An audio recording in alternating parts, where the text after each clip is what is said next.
সিংহ রাশির বন্ধুদের 2026 সালে কোন মাসগুলোতে আপনাদের কেরিয়ারের ক্ষেত্রে বা চাকরির ক্ষেত্রে শুভ ফল দেওয়ার সম্ভাবনা সর্বাধিক থাকছে। আপনাকে ঝুঁকি নিতে হবে, আপনাকে নিজেকে এগিয়ে নিয়ে যেতে হবে, সে সম্পর্কে বিস্তারিত আলোচনা।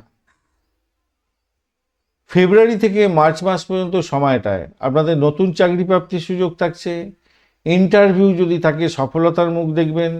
লিডারশিপ রোলে যদি থাকেন সেক্ষেত্রে তো ভালো, আরও বড় উঁচু পদ পেতে যাচ্ছেন।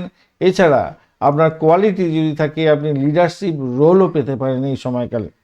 অত্যন্ত ভালো সময়, তাই আগে থেকে প্রস্তুতি নিয়ে এগিয়ে যাওয়ার পথ প্রশস্ত করুন, ভালো হবে। মে থেকে জুন মাস পর্যন্ত সময়ে আপনাদের চাকরিতে প্রমোশন, দায়িত্ব বৃদ্ধি, ম্যানেজমেন্টের কাজের একটা প্রাপ্তির সুযোগ থাকবে। এছাড়া সরকারি চাকরির ক্ষেত্রে শুভ ফল প্রাপ্তির সুযোগ থাকবে। যারা সরকারি চাকরির জন্য চেষ্টা করছেন তাদের ক্ষেত্রে ভীষণভাবে শুভ ফল পাওয়ার সম্ভাবনা থাকছে। পরীক্ষাতে সাফল্য পাবেন, ভীষণ ভালো হবে, ইন্টারভিউগুলো ভালো হতে যাচ্ছে।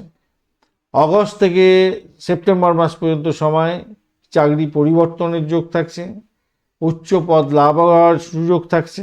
এছাড়া বড় কোনো প্রজেক্টের দায়িত্ব আপনার উপরে অর্পণ হতে পারে এবং আপনার নাম সম্মান খ্যাতি প্রতিপত্তি বাড়াবার সুযোগ থাকছে। নভেম্বর থেকে ডিসেম্বর মাস এই সময়কালে কেরিয়ারের ক্ষেত্রে আপনার স্থায়িত্ব বৃদ্ধি পাবে। কোনো ইভেন্ট জয়েন করতে যাচ্ছেন সেক্ষেত্রে আপনার নাম সম্মান খ্যাতি প্রতিপত্তি অনেকটা বাড়বে এবং আপনার ইনক্রিমেন্টের বড় ভালো সুযোগ এসে যাচ্ছে। ভবিষ্যতের যে সুরক্ষা এবং সম্মান প্রাপ্তির যে জায়গাটা সেটা স্থায়িত্ব পাবে, ভালো ফল পেতে যাচ্ছেন। ধন্যবাদ বন্ধু, ভিডিওটি দেখার জন্য। লাইক শেয়ার কমেন্ট অবশ্যই করবেন। এই ধরনের ভিডিও পেতে চ্যানেলটি সাবস্ক্রাইব করে রাখবেন।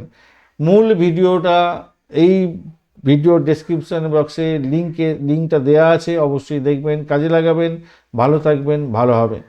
আর বার্ষিক রাশিফলের এই ভিডিওটার ফলাফলগুলো পেতে গেলে অবশ্যই আপনার নিজস্ব রাশিফলের যে দশা অন্তর্দশা প্রত্যন্তদশা আছে সেইটা কি ফল দেবে 2026 সালে সেটা একটু জেনে নিলে আপনার ক্ষেত্রে সুখবরগুলো মিলতে পারে। তো সেটা আপনার ক্ষেত্রে কার্যকরী ভূমিকা পালন করার বিশেষ সুযোগ থাকছে। তো একটু চেষ্টা করুন, কাজে লাগান সময়গুলো, ভালো ফল মিলবেই।